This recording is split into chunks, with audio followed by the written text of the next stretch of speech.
On the phone on Blitz, Jeannie Ledford, cross-country coach at Towns County. Miss Ledford, thanks so much for taking your time to be on the show. Thanks, Brian, for having us. We enjoy it. Now you're nearing the latter part of your season here in the cross-country schedule. Run down the boys and girls season at Towns County. This year's been very refreshing. We'll start with the guys' side. We had new men come over this year from other sports. We had some wrestlers and some basketball players come join the team, and they brought a fresh dynamic. Many of them had never even ran cross-country before, and we have great leadership on that men's team. I have never coached a men's team that had such vast camaraderie in amongst each other. It's been nice to watch them. Walker Gus, once again from last year returning, he is a senior this year, is leading the men's side. He continues to take time down off of his times, and they train very, very hard. And we have high hopes for the men's team going into region this year. We usually miss that 4 spot by just a few points.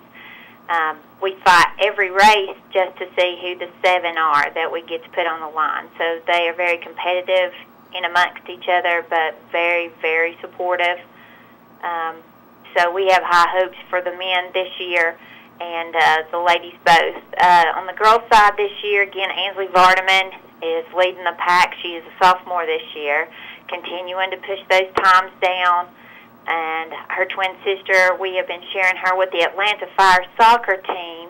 And the other girls, some have returned as veterans, and we have some that have came back that ran with me in middle school, but that had took some time off. So, again, good leadership, lots of veterans on the girls' side that have actually been there at the state meet before with our region, having some new teams coming over. Again, it's always going to be hard coming from the region that we're in, but we wouldn't have it any other way. No. We've always been the little underdogs going in, and so this year it's been a push. We do have one of our teammates who had his leg actually amputated due to bone cancer. So each and every race, the kids have their own motivation. I never have to open my mouth. We put a B on our hand, and we race every race for Bradley Rogers. So he has been our motivation since last year, and he continues on. He is back at school. He does have his prosthetic, and we're hoping that before he graduates as a senior that he will actually be back with his teammates actually running some races.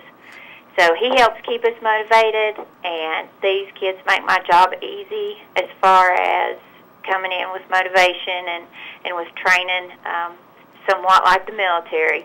I tell them what to do, they adjust, and they get it done. So they make any adjustments that we need. They execute exactly as stated, and they've been training very hard. Well, that's great, and that story also is very inspirational. I remember you telling that one last year here on Blitz, and that's great that just having that extra motivation to run for something else. Just before I kind of turn it over to Ansley Vardaman, you kind of hit on your key runners and your goals for the season.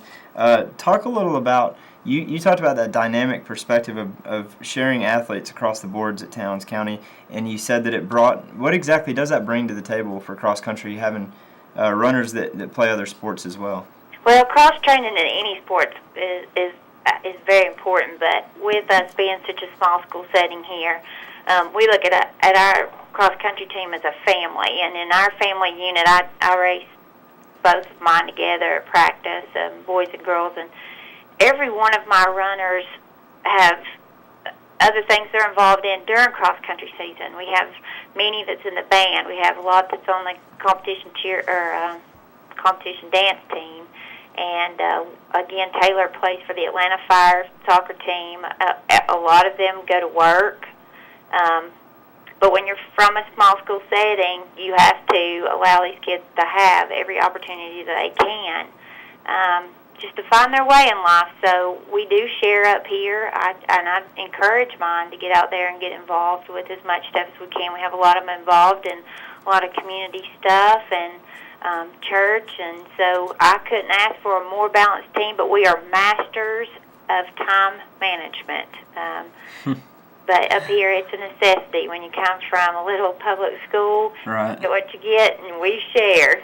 Well, that's awesome. Well, Coach Ledford, thank you so much again for your time, and we wish you the best of the luck rest of the way through the season. Thank you, Brian.